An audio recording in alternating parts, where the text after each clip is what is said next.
Lalu Gus, apa sebetulnya pertanyaan pihak penuduh yang menjadi dasar dari tuduhan ini? Bismillahirrahmanirrahim. Pertanyaan pihak penuduh itu ada 12 pertanyaan yang mengerucut hanya kepada 2 poin. Yang pertama, tidak tertulis di abad keempat, 5, 6, 7, 8, 9 bahwa Ubaidillah sebagai anak dari Ahmad al-Abah. Pertanyaan pertama. Yang kedua, tidak ada narasi bahwa Ahmad itu memiliki gelar al-muhajir yang hijrah bersama anaknya Abdullah atau Ubaidillah ke Hadramaut.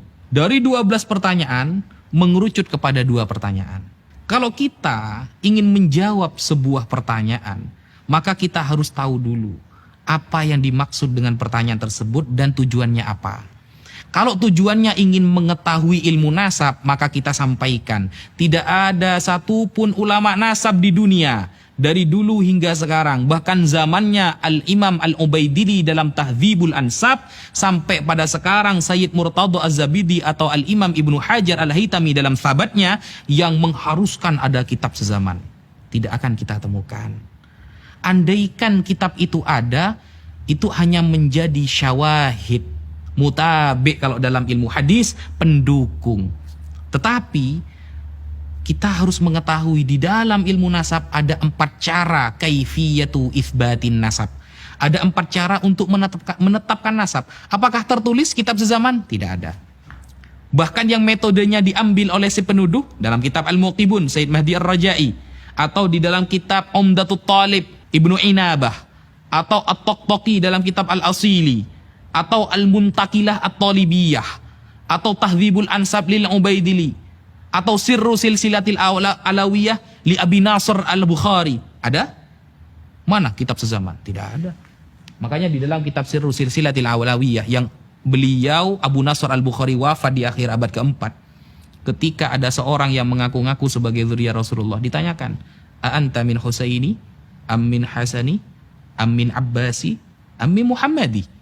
Oke, kamu mengaku zuriyah Rasulullah. Kamu dari jalur mana? Husain, Hasan, Muhammadi, Muhammad Al-Hanafiyah. Karena Sayyidina Ali pernah menikah dengan selain Sayyidah Fatimah, punya anak namanya Muhammad bin Al-Hanafiyah. Atau Abbasi, dari Abbas. Kemudian seorang ini mengaku, "Ana min Husaini." Saya dari Husain. Akan ada pertanyaan lagi. Fa Husain falahu aulad. Husain memiliki beberapa anak. Kamu dari jalur mana? Ana Ali Zainal Abidin. Terus ditanyakan seperti itu. Sampai pada ayahnya nanti. Ketika dia bisa mengkonfirmasi dengan jelas, maka nasabnya tersambung kepada Rasulullah. Adakah ulama dulu kalau bertanya, kitab sezamannya mana? Adakah kitab sezaman? Kalau tidak ada, batal nasabnya? Tidak ada. Sampai Dajjal keluar 2 kali gak ada. Gitu. Sehingga pertanyaan seperti itu merupakan ijtihad murni dari si penuduh. Andaikan ada, itu menjadi syawahid, pendukung. Tapi kaifiyatu itsbatin nasab, cara penetapan nasab yang disampaikan oleh para ulama ada 4. 1. Ayyura khattun nasabah mautsukun bihi yu'rafu khattuhu wa yatahaqqaquhu. Ada tulisan ahli nasab yang mungkin mengkonfirmasi bahwa dia nasabnya sambung kepada Rasulullah. Selesai. Dan 4 ini kata para ulama adalah turuk, jamak dari torik, bukan syarat. Kalau syarat 1 hilang, hilang semua. Tapi kalau turuk, torik, 1 kena, maka kena semua. Nah, 1, tulisan ahli nasab. 2, ada bayyinah syar'iyah. 2 orang saksi yang faham nasab menetapkan nasabnya dia. Selesai. 3, pengakuan seorang ayah. 4, syuhrah wal istifadah. Manapun yang kena 1. Selesai sebenarnya saudara. 1, ada tulisan ahli nasab. Sayyid Murtadha Az-Zabidi ahli nasab. Imam Ibnu Hajar Al-Haytami disebutkan dalam Tabaqatun Nasabin. Ibnu Zaid mengatakan Ibnu Hajar ahli nasab. Karena nasab ini kan ada yang menyangsikan bahwa Ibnu Hajar itu bukan ahli nasab. Buktinya tidak punya kitab nasab. Apakah ahli nasab harus punya kitab nasab? Kalau ahli nasab harus punya kitab nasab, maka banyak ahli nasab yang dibatalkan juga. Bukan nasabnya orang lain juga nanti yang dibatalkan. Bahkan ahli nasabnya juga dibatalkan. Karena tidak ada syarat ahli nasab itu harus punya kitab nasab. Imam Ibnu Hajar itu orang al-faqih. Sedangkan nasab nubdatun min ilmil fiqh. Imam Ibnu Hajar ahli fikih, sedangkan nasab cuma 1 cuil dari ilmu fikih. Jadi wajar ketika beliau dikatakan beliau adalah ahli nasab. Nah, sehingga banyak para ulama nasab ini, nasabah ini, yang mengakui kepada Saddah Ba'alawi. Bahkan Syekh Yusuf An-Nabhani mengatakan, wa qad ajma'atil ummah.